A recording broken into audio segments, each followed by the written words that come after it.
Now more reaction to the scandals swirling around, crazy Uncle Joe. Fox News contributors Ari Fleischer and Sarah Carter. Good to see you both. Ari, I see you smiling. I don't know why, probably because of my humor. I'm just guessing. I'm just not that funny. But more importantly, this is now serious, because if he used that position in two cases where his son is, in one case, flying with him on Air Force Two, making business deals while his father is there, it's beyond the appearance of impropriety at this point. If he's using taxpayer money as leverage to get a prosecutor fired investigating his own family, that would be problematic, I assume. Yeah, Sean, as I was listening to that, I was thinking, could you imagine if the case was reversed and this was Donald Trump and one of his children flying on Air Force One, walking away from a country with a contract, with money? The American press corps being an uproar. What John Solomon just reported needs to have, really, people need to delve into this deeply and see what more facts can be developed. But it is serious. It's an ethical matter, and people need to figure out what these facts are. Sarah. Absolutely. I think the DOJ obviously has a lot to do with this. They need to investigate this.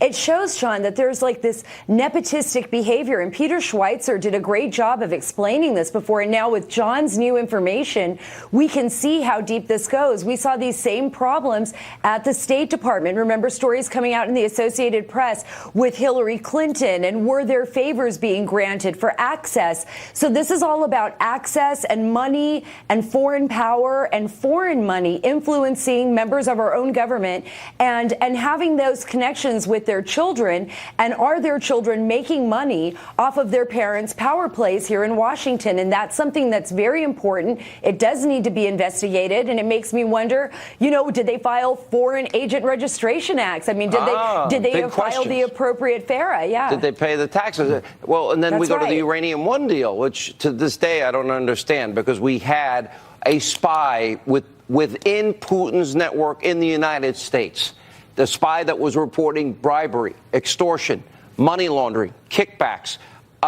Then Hillary, along with others, approved literally Putin's network in America getting 20% of our uranium, the foundational materials for nuclear weapons, which, by the way, we don't have enough of and need to import. And then the money gets $145 million back to the Clinton Foundation. We had a spy with Russians in America trying to get our uranium, and they got it. And Clinton got all that money to the foundation. Can you explain that, Sarah?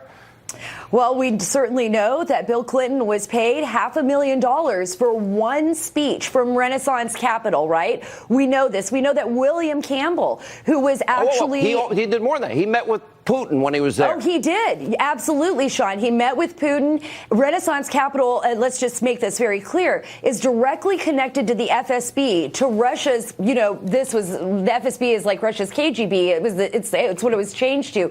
And so he is directly connected to spies, Russian spies. They pay him $500,000. All of a sudden, this deal happens the same year in 2010, in the fall of 2010, that the Uranium One deal gets approved. We have William Campbell, who has been integral to the FBI during this time, because he is reporting detailed notes of meetings with Russians where they are talking about influencing people in the United States, moving money, trying to gain control of the energy market globally. And the United States is one of those areas that they want to gain control. Yet nobody does anything. It's like everybody just sits back and lets it happen. You said something important, Ari, and you talked about, well, if this was Donald Trump's kids, yeah, they'd be screaming bloody murder on all of these issues.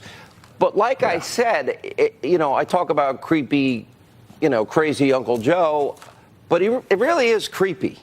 And now with the story, Ron Kessler worked for the Washington Post for 10 years, swimming naked in front of your Secret Service agents on a regular basis. Apparently that made them, rightly so, feel uncomfortable, and all the other issues. Where are the I Believe people, and where are the people that were so upset about Russia, and Paul Manafort in Ukraine?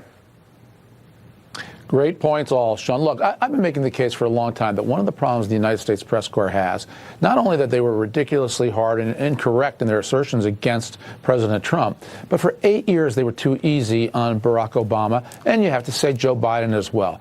They would just excuse Joe Biden's behavior. They wouldn't scrutinize it or look deeper into it. Now it's interesting to see if the worm is turning. and if the press corps is indeed going to give Joe Biden and the other Democrats who are running a tough time the way they do for Republicans. And I frankly, I welcome seeing this press turn to Joe Biden, because it's the way the press needs to act. They need to be fair. They need to be fair to both sides. No. They want they want even more liberalism. They'll never, if Biden is the candidate, they're not going to point out 13 million more Americans on food stamps, 8 million more in poverty, or this idiotic Iranian deal. They'll never touch that. But Sean, I think that's all true on policy.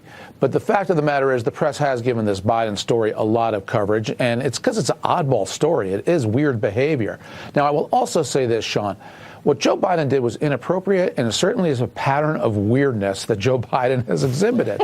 But I also think his explanation today was a genuine and real explanation. He is a touchy-feely guy. I don't think he crossed the lines of sexuality. Where's the I'm sorry? Sexual inappropriate behavior. Well, look, I'm not a big person on the politics of I'm sorry. Once you say you're sorry, you get pummeled, because then people say then you shouldn't have done it anyway.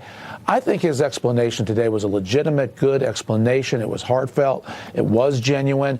And look, very well is written part of by a his different PR generation person that was raised to be much more demonstrative. Kids today are really taught differently. All right. And so it is a different Joe Biden. But I accept what he said today as a legitimate explanation for his previously weird behavior. All right, guys, good to see you both. You appreciate it. All right, a lot more.